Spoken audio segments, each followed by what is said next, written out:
If you gave me your bank accounts, your credit cards, and 30 days to help you take control of your money, I would not start by building you a budget. I would not tell you to invest, and I would not tell you to make more money. I know that's probably not what you expected to hear, but I've watched people follow that advice for years and feel stressed, reactive, and unsure whether they are actually moving forward. I want to start this video by setting expectations clearly. This is about helping you feel calm, clear, and confident about your money for the first time in a very long time. Everything else builds on that. I've spent years working as a CFO. That means I've helped a lot of people manage money at scale. But more importantly, I've watched how people behave around money when the pressure is real. And I've seen very smart, capable people avoid their finances altogether because dealing with money felt overwhelming. And listen, what I've learned over time is that most money problems are not math problems. They're clarity problems. And clarity doesn't come from doing more. It comes from slowing down and seeing what is actually happening. I'm going to break this into 4 clear steps. Each step corresponds to a specific part of those 30 days. I'll tell you what the step is, why it matters, and what you should actually do during that time. You do not need to do everything at once. The power of this process comes from doing it in order and doing it slowly. So let's start off with the first step. For days 1 through 7, the entire focus is on visibility. Nothing else. No fixing, no optimizing, no judging.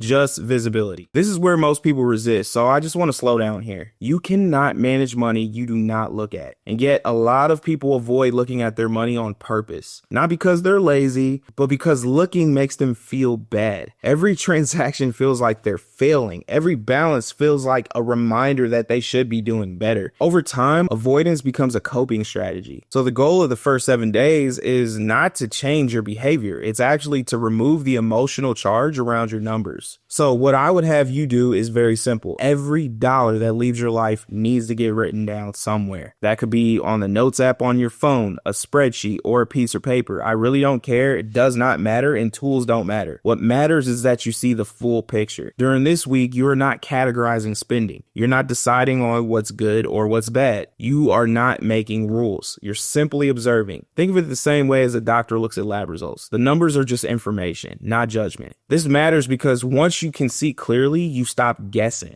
Guessing creates anxiety, and clarity creates calm. Now, before we move on, I want to be very clear about something. This step alone will not fix your finances. In fact, if you stop here, you might actually feel worse. This is why we don't jump straight from visibility into restriction, which brings me to the second step. This is going to cover days 8 through 14 of our 30-day journey. The second step is about removing guilt from the equation. Most financial advice relies on shame. Even if it doesn't say it out loud. It tells you what you should be doing, and it focuses on your mistakes. And while that might motivate you in the short run, it almost always leads to long-term avoidance. So here's something that I learned the hard way. If you associate money with guilt, your brain will try to avoid the money. You will procrastinate, delay, and distract yourself instead of making decisions. So during days 8 through 14, the goal is to change how you interpret what you saw in week 1. Instead of asking yourself, was this smart? Or was this a mistake?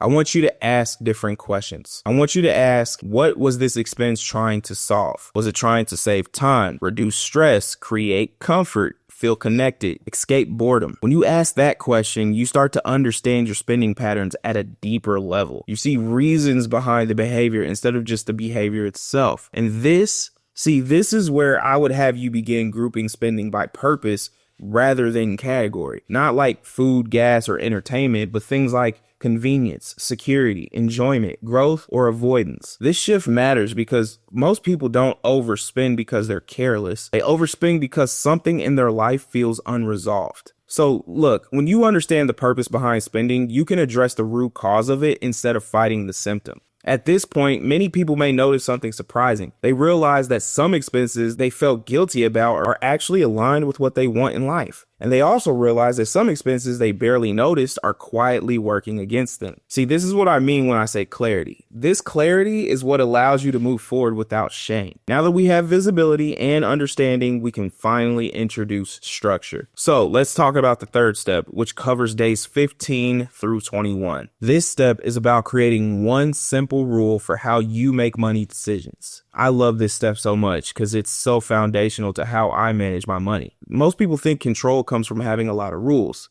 detailed budgets, strict categories, complex systems, but complexity creates friction, and friction leads to burnout. Instead of building a complicated system, I would help you define one guiding principle, one sentence that you can remember even when you're tired, stressed, or emotional. For example, your rule might be, my future me comes first, or stability before lifestyle. The exact wording is less important than the clarity. The reason this works is because this simplifies your decision making. You are no longer debating over every purchase. You're checking your alignment. And when people lack a clear rule, they rely on willpower.